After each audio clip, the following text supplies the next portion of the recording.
ಓಬವ್ವ ಆತ್ಮರಕ್ಷಣೆ ಕಲೆ ಹೆಸರಿನಲ್ಲಿ ರಾಜ್ಯದ ಸುಮಾರು 1.82 ಲಕ್ಷ ವಿದ್ಯಾರ್ಥಿನಿಯರಿಗೆ ಅವರಲ್ಲಿ ದೈಹಿಕ ಸ್ಥೈರ್ಯ ತುಂಬಿ ಆತ್ಮರಕ್ಷಣೆ ಮಾಡಿಕೊಳ್ಳಲು ನೆರವಾಗುವಂತೆ ಕರಾಟೆಯನ್ನ ಕಲಿಸಲಾಗುವುದು ಎಂದು ಉತ್ತರ ಕನ್ನಡ ಜಿಲ್ಲಾ ಉಸ್ತುವಾರಿ ಸಚಿವರಾದ ಕೋಟಾ ಶ್ರೀನಿವಾಸ್ ಪೂಜಾರಿ ಅವರು ತಿಳಿಸಿದ್ದಾರೆ. ಕಾರವಾರದ ಪ್ರವಾಸಿ ಮಂದಿರದಲ್ಲಿ ಸಾರ್ವಜನಿಕರಿಂದ ಅಹವಾಲು ಸ್ವೀಕರಿಸಿದ ಸಂದರ್ಭದಲ್ಲಿ ಸುದ್ದಿಗಾರರೊಂದಿಗೆ ಮಾತನಾಡಿದ ಅವರು, ಓಬವ್ವ ಆತ್ಮರಕ್ಷಣಾ ಕಲೆಗೆ ಫೆಬ್ರವರಿ 7ರಂದು ಮುಖ್ಯಮಂತ್ರಿ ಬಸವರಾಜ ಬೊಮ್ಮಾಯಿ ಚಾಲನೆ ನೀಡಲಿದ್ದಾರೆ ಎಂದರು. 1702 ವಸತಿ ಶಾಲೆಗಳಲ್ಲಿ ಮತ್ತು ಹಾಸ್ಟೆಲ್ಗಳಲ್ಲಿ ನಮ್ಮ ಕ್ರೈ ಶಾಲೆಯಲ್ಲಿ ಸುಮಾರು 800ಕ್ಕೂ ಮಿಕ್ಕಿ ವಸತಿ ಶಾಲೆಗಳು ಮತ್ತು ಹಾಸ್ಟೆಲ್ ಹಿಂದುಳಿದ ಮತ್ತು ಸಮಾಜ ಕಲ್ಯಾಣ ಇಲಾಖೆಯಲ್ಲಿ ನಾಡಿದ್ದು 7ನೇ ತಾರೀಕಿನಿಂದ ಮೆಟ್ರಿಕ್ ನಂತರದ ಹೆಣ್ಣುಮಕ್ಕಳಿಗೆ ಆತ್ಮರಕ್ಷಣೆಗೋಸ್ಕರ ಕರಾಟೆಯನ್ನು ಕಲಿಸ್ತಾ ಇದ್ದೇವೆ. ರಾಜ್ಯದ 1702 ವಸತಿ ಶಾಲೆಗಳು ಮತ್ತು ಹಾಸ್ಟೆಲ್ಗಳ ಮೆಟ್ರಿಕ್ ನಂತರದ ಸುಮಾರು 1,82,000 ವಿದ್ಯಾರ್ಥಿನಿಯರಿಗೆ ಪ್ರಥಮ ಹಂತದಲ್ಲಿ ಆತ್ಮರಕ್ಷಣೆಗೆ ಕರಾಟೆ ಕಲೆಯ ತರಬೇತಿಯನ್ನ ನೀಡಲಾಗುವುದು. ಕರಾಟೆಯಲ್ಲಿ ಬ್ಲಾಕ್ ಬೆಲ್ಟ್ ಪಡೆದಿರುವ ಮಹಿಳಾ ತರಬೇತಿದಾರರು ವಿದ್ಯಾರ್ಥಿನಿಯರಿಗೆ ತರಬೇತಿಯನ್ನ ನೀಡಲಿದ್ದಾರೆ. ಓಬವ್ವ ಆತ್ಮರಕ್ಷಣೆ ಕಲೆ ಅಂತ ಇದರ ಹೆಸರು. ಇದು ಸುಮಾರು 1700 ಮೆಟ್ರಿಕ್ ನಂತರದ ಶಾಲೆಗಳಲ್ಲಿ ಪ್ರಥಮ ಹಂತದಲ್ಲಿ 1702 ಪ್ರಥಮ ಶಿಕ್ಷಣ ಸಂಸ್ಥೆಗಳಲ್ಲಿ 1,82,000 ವಿದ್ಯಾರ್ಥಿನಿಯರು ಪ್ರಥಮ ಹಂತದಲ್ಲಿ ಈ ಯೋಜನೆ ವ್ಯಾಪ್ತಿಯೊಳಗೆ ಕರಾಟೆ ಕಲಿಸುವಂತ ಶಿಕ್ಷಣ ಕಲಿಸುವಂತ ಯೋಜನೆ ರೂಪಿಸಿದ್ದೇವೆ. ತರಬೇತಿದಾರರಾಗಿ ಈಗಾಗಲೇ ಬ್ಲಾಕ್ ಬೆಲ್ಟ್ ಪಡೆದಿರುವಂತಹ ಮಹಿಳೆಯರು ಇವರಿಗೆ ತರಬೇತಿದಾರರಾಗಿ ನಿಯೋಜನೆ ಮಾಡಲಿಕ್ಕೆ ಬೇಕಾದ ಯೋಜನೆ ಮತ್ತು ಯೋಜನೆ ರೂಪಿಸಿದ್ದೇವೆ. ಈಗಾಗಲೇ 8,000 ವಿದ್ಯಾರ್ಥಿನಿಯರಿಗೆ ಕರಾಟೆ ಸಮವಸ್ತ್ರವನ್ನ ನೀಡಲಾಗಿದೆ. ಸಮಾಜ ಕಲ್ಯಾಣ ಇಲಾಖೆ ಹಾಗೂ ಹಿಂದುಳಿದ ವರ್ಗಗಳ ಇಲಾಖೆ ಅಡಿಯಲ್ಲಿ ಶಿಕ್ಷಣ ಪಡೆಯುತ್ತಿರುವಂತಹ ವಿದ್ಯಾರ್ಥಿನಿಯರಿಗೂ ಕರಾಟೆ ಸಮವಸ್ತ್ರವನ್ನ ನೀಡಲಾಗುವುದು. ಫೆಬ್ರವರಿ 7ರಂದು ಮುಖ್ಯಮಂತ್ರಿ ಬಸವರಾಜ ಬೊಮ್ಮಾಯಿ ಅವರು ವಿಧಾನಸೌಧದ ಎದುರು ಓಬವ್ವ ಆತ್ಮರಕ್ಷಣೆ ಕಲೆಗೆ ಚಾಲನೆಯನ್ನ ನೀಡಲಿದ್ದಾರೆ. ಇದಾದ ನಂತರ ಆಯಾ ಜಿಲ್ಲೆಗಳಲ್ಲಿ ಅಲ್ಲಿನ ಜಿಲ್ಲಾ ಉಸ್ತುವಾರಿ ಸಚಿವರು ಈ ಯೋಜನೆಗೆ ತಮ್ಮ ಜಿಲ್ಲೆಗಳಲ್ಲಿ ಚಾಲನೆ ನೀಡಲಿದ್ದಾರೆ ಎಂದು ಕೋಟಾ ಶ್ರೀನಿವಾಸ್ ಪೂಜಾರಿ ಅವರು ತಿಳಿಸಿದರು. ಈಗಾಗಲೇ ಕ್ರೈಸ್ತದಲ್ಲಿರುವಂತಹ ಸುಮಾರು 800 ಶಾಲೆಯ ಮಕ್ಕಳಿಗೆ ಸಮವಸ್ತ್ರಗಳನ್ನು ಕೊಟ್ಟಾಗಿದೆ. ಸಮಾಜ ಕಲ್ಯಾಣ ಇಲಾಖೆಯಲ್ಲಿರುವಂತಹ ಸಮವಸ್ತ್ರ ತಗೊಳ್ಳಿಕ್ಕೆ ಕಾರ್ಯಕ್ರಮ ತಗೊಳ್ತಾ ಇದ್ದೇವೆ. ಹಿಂದುಳಿದ ವರ್ಗದಲ್ಲಿರುವಂತಹ ಹೆಣ್ಣುಮಕ್ಕಳಿಗೂ ಕೂಡ ಇದನ್ನ ಸಮವಸ್ತ್ರ ಕೊಡುವಂತ ಯೋಚನೆ ಮಾಡ್ತೇವೆ. 7ನೇ ತಾರೀಕು ಮಾನ್ಯ ಮುಖ್ಯಮಂತ್ರಿಗಳು ವಿಧಾನಸೌಧ ಎದುರು ಕೋವಿಡ್ ಗೈಡ್ಲೈನ್ ವ್ಯಾಪ್ತಿಯೊಳಗೆ ಈ ಕರಾಟೆ ತರಗತಿಯನ್ನು ಅಧಿಕೃತವಾಗಿ ಓಬವ್ವ ಆತ್ಮರಕ್ಷಣೆ ಕಲೆಯನ್ನ ಅಧಿಕೃತವಾಗಿ ಉದ್ಘಾಟನೆ ಮಾಡ್ತಾರೆ. ಅದಾದ ನಂತರ ಆಯಾ ಜಿಲ್ಲೆಯಲ್ಲಿ ಜಿಲ್ಲೆಯ ಉಸ್ತುವಾರಿ ಮಂತ್ರಿಗಳ ಸಮಕ್ಷಮದಲ್ಲಿ ಈ ಕಾರ್ಯಕ್ರಮಕ್ಕೆ ಚಾಲನೆ ಕೊಡುವಂತ ಕೆಲಸಗಳಾಗುತ್ತೆ. ಶಾಲೆಗಳಲ್ಲಿ ಹಿಜಾಬ್ ಧರಿಸುವ ವಿವಾದಕ್ಕೆ ಸಂಬಂಧಿಸಿದಂತೆ ಉತ್ತರಿಸಿದ ಸಚಿವ ಕೋಟಾ ಶ್ರೀನಿವಾಸ್ ಪೂಜಾರಿ, ಶಿಕ್ಷಣ ಇಲಾಖೆಯಲ್ಲಿ ಅವರದ್ದೇ ಆದಂತಹ ನಿಯಮಗಳಿವೆ. ಯಾರು ಏನೇ ಹೇಳಿದ್ರೂ ಅಂತಿಮವಾಗಿ ಶಿಕ್ಷಣ ಇಲಾಖೆಯ ನಿಯಮಾವಳಿಗಳ ಪ್ರಕಾರವೇ ಚಟುವಟಿಕೆ ಹಾಗೂ ಶಾಲಾಡಳಿತ ನಡೆಯಲಿದೆ. ಇದರಲ್ಲಿ ಯಾವ ಗೊಂದಲಕ್ಕೂ ಅವಕಾಶಗಳಿಲ್ಲ ಎಂದು ಅವರು ತಿಳಿಸಿದ್ದಾರೆ. ಶಿಕ್ಷಣ ಇಲಾಖೆ ನಿಯಮಗಳನ್ನ ಎಲ್ಲಾ ವಿದ್ಯಾರ್ಥಿಗಳು ಪಾಲಿಸಲೇಬೇಕು. ಈ ವಿಷಯದಲ್ಲಿ ಯಾವ ಗೊಂದಲವೂ ಇಲ್ಲ. ಯಾರು ಗೊಂದಲ ಸೃಷ್ಟಿಸುತ್ತಿದ್ದಾರೋ ನನಗೆ ಗೊತ್ತಿಲ್ಲ ಎಂದು ಕೋಟಾ ಶ್ರೀನಿವಾಸ್ ಪೂಜಾರಿ ಅವರು ತಿಳಿಸಿದ್ದಾರೆ.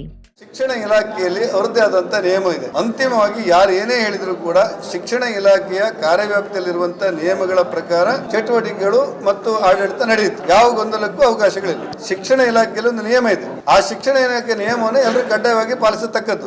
ನಮ್ಮ ವ್ಯಕ್ತಿಗತ ಅಭಿಪ್ರಾಯಗಳಿದ್ರೆ ನಾವು ಅದನ್ನು ಗೌರವಿಸಬೇಕು. ಧರ್ಮ ಅದರ ವಾದ ಇಲ್ಲ.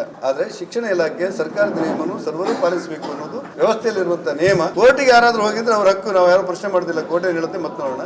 ಈಗಿರುವ ನಿಯಮದಲ್ಲಿ ಶಿಕ್ಷಣ ಇಲಾಖೆ ಕಾರ್ಯರೂಪದ ನಿಯಮವೇ ಅಂತಿಮ. ವಿವಾದವನ್ನು ಸೃಷ್ಟಿ ಮಾಡಿದವರ ಹತ್ರ ಕೇಳಿ ನಮ್ಮಲ್ಲಿ ಸ್ಪಷ್ಟತೆ ಇದೆ. ನಮ್ಮಲ್ಲಿ ಯಾವ ಗೊಂದಲವಿಲ್ಲ. ಶಿಕ್ಷಣ ಇಲಾಖೆಯಲ್ಲಿರುವಂತಹ ಆಡಳಿತಾತ್ಮಕ ವ್ಯವಸ್ಥೆಯಲ್ಲಿರುವಂತಹ ನಿಯಮವನ್ನ ಅಲ್ಲಿ ಬರುವಂತಹ ಎಲ್ಲಾ ವಿದ್ಯಾರ್ಥಿಗಳು ಕಡ್ಡಾಯವಾಗಿ ಪಾಲಿಸುವುದು ಕ್ರಮ. ಅದರಲ್ಲಿ ಯಾವ ಗೊಂದಲವೂ ಇಲ್ಲ. ಯಾಕೆ ಗೊಂದಲ ಮಾಡ್ತಾರೋ ನನಗೆ ಗೊತ್ತಿಲ್ಲ. ರಾಜ್ಯ ಸಚಿವ ಸಂಪುಟ ಸರ್ಜರಿ ವಿಚಾರಕ್ಕೆ ಸಂಬಂಧಿಸಿದಂತೆ ಪ್ರತಿಕ್ರಿಯೆ ನೀಡಿದ ಅವರು, ಪಕ್ಷದಲ್ಲಿ ಯಾವುದೇ ಭಿನ್ನಮತವಿಲ್ಲ. ನೀರಾವರಿ ಸೇರಿದಂತೆ ಕೆಲ ಇಲಾಖೆಗಳ ಮಂಜೂರಾತಿ ಪಡೆಯಲು ಹಾಗೂ ಕೆಲ ಆಡಳಿತಾತ್ಮಕ ವಿಚಾರಗಳ ಬಗ್ಗೆ ಚರ್ಚಿಸಲು ಮುಖ್ಯಮಂತ್ರಿಗಳು ದೆಹಲಿಗೆ ತೆರಳುವುದಾಗಿ ತಿಳಿಸಿದ್ದಾರೆ. ಸಿಎಂ ದೆಹಲಿ ಭೇಟಿ ಸಂಪುಟ ವಿಸ್ತರಣೆಗೆ ಸಂಬಂಧಿಸಿದ್ದಲ್ಲ. ಸಚಿವ ಆಕಾಂಕ್ಷಿಗಳ ಬಗ್ಗೆ ಚರ್ಚಿಸಲು ದೆಹಲಿಗೆ ಭೇಟಿ ನೀಡುತ್ತಿಲ್ಲ. ಕೆಲ ಶಾಸಕರು ತಮ್ಮ ಅಭಿಪ್ರಾಯಗಳನ್ನ ಮುಖ್ಯಮಂತ್ರಿಗಳ ಎದುರು, ರಾಜ್ಯ ಅಧ್ಯಕ್ಷರ ಎದುರು, ಹೈಕಮಾಂಡ್ ಎದುರು ಹೇಳಿಕೊಳ್ಳುವುದು ಸಹಜ. ಇದಕ್ಕೆ ಆಡಳಿತಾತ್ಮಕ ನಿರ್ಧಾರ, ರಾಜಕೀಯ ನಿರ್ಧಾರ, ಪಕ್ಷದ ಸಂಘಟನೆ, ಬಜೆಟ್ ಬಗ್ಗೆ ಏನು ನಿರ್ಧಾರ ಮಾಡಬೇಕು, ಕಾಮಗಾರಿಗಳ ಅನುದಾನ ಬಿಡುಗಡೆ ಬಗ್ಗೆ ಯಾರ ಜೊತೆ ಚರ್ಚಿಸಬೇಕು ಎನ್ನುವುದರ ಬಗ್ಗೆ ಮುಖ್ಯಮಂತ್ರಿ ನಿರ್ಧಾರ ಮಾಡುತ್ತಾರೆ ಎಂದರು. ಇಲಾಖೆಯು ನೀರಾವರಿಯೂ ಸೇರಿದಂತೆ ಕೆಲವು ಇಲಾಖೆಗಳಿಗೆ ಮಂಜೂರಾತಿ ಪಡೆಯಲಿಕ್ಕೆ ಮತ್ತು ಕೆಲವು ಆಡಳಿತಾತ್ಮಕ ವಿಚಾರಗಳ ಬಗ್ಗೆ ಚರ್ಚೆ ಮಾಡಲಿಕ್ಕೆ ನಾನು ದೆಹಲಿಗೆ ಹೋಗ್ತೇನೆ ಅಂತೇಳಿ ಗೌರವಾನ್ವಿತ ಮುಖ್ಯಮಂತ್ರಿಗಳು ಹೇಳಿದ್ದಾರೆ. ಇಷ್ಟಕ್ಕೆ ಸೀಮಿತ. ಅದು ಆಕಾಂಕ್ಷೆ ಇಲ್ದಿದ್ದವ್ರು ಪಟ್ಟಿಲ್ಲ. ಸ್ವಾಭಾವಿಕವಾಗಿ ನಮ್ಮ ಪಾರ್ಟಿಯಲ್ಲಿರುವಂತ ಅನೇಕ ಹಿರಿಯ ಶಾಸಕರು ತಮ್ಮ ಭಾವನೆಗಳನ್ನ ಕೇಂದ್ರ ಸರ್ಕಾರದ ಅಥವಾ ನಮ್ಮ ಕೇಂದ್ರ ನಾಯಕರ ಮುಂದೆ ಹೇಳ್ತಾರೆ, ಮಾನ್ಯ ಮುಖ್ಯಮಂತ್ರಿಗಳ ಮುಂದೆ ಹೇಳ್ತಾರೆ, ರಾಜ್ಯಾಧ್ಯಕ್ಷರಾಗಿರುವಂತಹ ನಳಿನ್ ಕುಮಾರ್ ಮುಂದೆ ಕೂಡ ಹೇಳ್ತಾರೆ. ಅವರು ಅದನ್ನ ಅವರ ಅಭಿಪ್ರಾಯಗಳನ್ನ ಹೇಳ್ಕೊಟ್ಟಿದ್ದಾರೆ. ಹಾಗಾಗಿ ಇದಕ್ಕೆ ಏನ್ ಮಾಡಬೇಕು, ಆಡಳಿತಾತ್ಮಕ ನಿರ್ಧಾರವನ್ನು ಏನ್ ಮಾಡಬೇಕು, ರಾಜಕಾರಣ ನಿರ್ಧಾರಗಳು ಏನಿರಬೇಕು, ಪಾರ್ಟಿ ಸಂಘಟನೆಗಳಾಗಿರ್ಬೇಕು, ಬಜೆಟ್ ಬಗ್ಗೆ ನಾವೇನು ಯೋಚನೆ ಮಾಡಬೇಕು, ಬರಬಹುದಾದಂತ ಮತ್ತು ಕೆಲವು ಕಾಮಗಾರಿಗಳಿಗೆ ಅನುದಾನ ಬಿಡುಗಡೆ ಮಾಡ್ಲಿಕ್ಕೆ ಯಾರನ್ನು ಮಾತಾಡಬೇಕು ಅನ್ನೋದನ್ನು ಮುಖ್ಯಮಂತ್ರಿ ನಿರ್ಧಾರ ಮಾಡ್ತಾರೆ. ಸ್ವಾಭಾವಿಕವಾಗಿ ಅವರವರ ಅಭಿಪ್ರಾಯನ ಅವರು ಹೇಳುವುದು ಪ್ರಜಾಪ್ರಭುತ್ವ. ಎಲ್ಲವನ್ನೂ ನಮ್ಮ ಬೇಡಿಕೆ, ನಮ್ಮ ಕೋರಿಕೆ, ನಮ್ಮ ಮನವಿ, ನಮ್ಮ ಆಗ್ರಹ ಎಲ್ಲವನ್ನೂ ಕೂಡ ನಮ್ಮ ಹೈಕಮಾಂಡ್, ನಮ್ಮ ಪಾರ್ಟಿಯ ಹಿರಿಯ ವರಿಷ್ಠರು, ರಾಜ್ಯದಲ್ಲಿರುವಂತಹ ಮುಖ್ಯಮಂತ್ರಿಗಳು, ನಮ್ಮ ರಾಜ್ಯಾಧ್ಯಕ್ಷರು ಅದನ್ನು ಗಂಭೀರವಾಗಿ ಗಮನಿಸಿ ಯಾವುದಾದ್ರು ನಿರ್ಧಾರವನ್ನು ತೆಗೊಳ್ತಾರೆ. ಮದುವೆಯ ಆತ್ಮೀಯ ಕರೆಯೋಲೆ. ಕಾರವಾರ ಅಂಕೋಲಾ ವಿಧಾನಸಭಾ ಕ್ಷೇತ್ರದ ಶಾಸಕರಾದ ಶ್ರೀಮತಿ ರೂಪಾಲಿ ಮತ್ತು ಶ್ರೀ ಸಂತೋಷ್ ನೀಲಕಂಠ ನಾಯ್ಕ್ ಕಾರವಾರ್ ಇವರ ಸುಪುತ್ರ ಜಿ ಪರಬತ್ ಎಸ್ ನಾಯ್ಕ್ ಮತ್ತು ಶ್ರೀಮತಿ ಧನಲಕ್ಷ್ಮಿ ಶ್ರೀ ರಮೇಶ್ ಎನ್ ಗೌಡ ಮೈಸೂರು ಇವರ ದ್ವಿತೀಯ ಪುತ್ರಿಯಾದ ಚೀಸೌ ರೇಖಾ ಆರ್ ಇವರ ವಿವಾಹ ಮಹೋತ್ಸವವನ್ನ ದಿನಾಂಕ 6 ಫೆಬ್ರವರಿ 2022 ರವಿವಾರದಂದು ಬೆಳಿಗ್ಗೆ 10:39ಕ್ಕೆ ಸಲ್ಲುವ ಶುಭ ಮೀನ ಲಗ್ನದಲ್ಲಿ ಕಾರವಾರದ ದೇವಳಮಕ್ಕಿ ನೀವಳಿಯಲ್ಲಿ ನಡೆಸಲು ಗುರು ಹಿರಿಯರು ನಿಶ್ಚಯಿಸಿರುವುದರಿಂದ ತಾವುಗಳು ಸಕುಟುಂಬ ಪರಿವಾರ ಸಮೇತರಾಗಿ ಆಗಮಿಸಿ ಆತಿಥ್ಯವನ್ನ ಸ್ವೀಕರಿಸಿ ವಧುವರರನ್ನ ಆಶೀರ್ವದಿಸಬೇಕೆಂದು ಕೋರುತ್ತೇವೆ. ತಮ್ಮ ಸುಖಾಗಮನವನ್ನ ಬಯಸುವವರು ಶ್ರೀಮತಿ ರೂಪಾಲಿ ಮತ್ತು ಶ್ರೀ ಸಂತೋಷ್ ನೀಲಕಂಠ ನಾಯ್ಕ್ ಕಾರವಾರ್.